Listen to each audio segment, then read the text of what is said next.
আজ আমি কথা বলবো সক্রেটিসকে নিয়ে। সক্রেটিসের জন্ম, মৃত্যু এবং তার কিছু বিখ্যাত বাণী। সক্রেটিস কে ছিলেন? সক্রেটিস ছিলেন গ্রিসের মহান নীতিবাদী ও সর্বশ্রেষ্ঠ সম্মানীয় দার্শনিক। তিনি 470 খ্রিস্টাব্দে এথেন্সে জন্মগ্রহণ করেন। তার মায়ের নাম ছিল ফেনারিটি। তিনি পেশায় ছিলেন একজন ধাত্রী এবং তার পিতা ছিলেন একজন ভাস্কর। সক্রেটিসও যৌবনে ভাস্করকেই তার জীবিকা হিসেবে গ্রহণ করেছিলেন।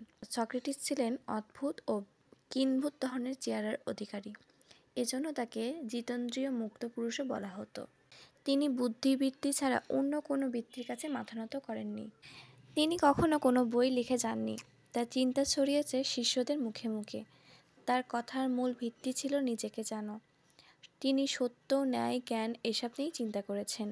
তাছাড়াও সক্রেটিসের দার্শনিকের মূল মন্ত্র ছিল নলেজ ইজ ভার্চু, জ্ঞানই সদ্গুণ। তিনি এমন এক দার্শনিক চিন্তাধারা জন্ম দিয়েছিলেন যা দীর্ঘ 2000 বছর ধরেও পাশ্চাত্য সংস্কৃতি, দর্শন ও সভ্যতাকে প্রভাবিত করেছিল।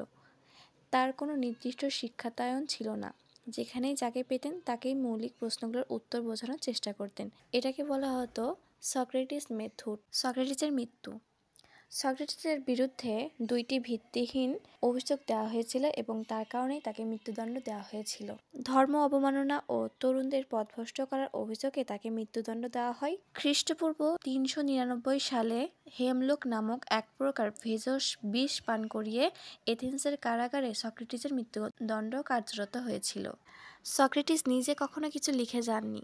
এ কারণে তার দর্শন চিন্তা সম্পর্কে জানতে হলে প্লেটো রচিত ডায়ালগগুলোই প্রধান অবলম্বন হিসেবে কাজ করেছে। সক্রেটিসের সম্পর্কে আমরা প্লেটোর ডায়ালগগুলো থেকে সবকিছু জানতে পেরেছি।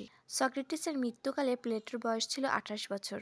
তাই বলা যায় সক্রেটিসের নিজস্ব কোনো গ্রন্থ না থাকার কারণে তার সর্বশ্রেষ্ঠ শিষ্য প্লেটোর মাধ্যমে আমরা তার মৃত্যুর 2500 বছর পরেও তার সম্পর্কে জানতে পেরেছি বিস্তারিতভাবে। এমন ভিডিও পেতে সাবস্ক্রাইব করুন ও শেয়ার করে পাশে থাকুন।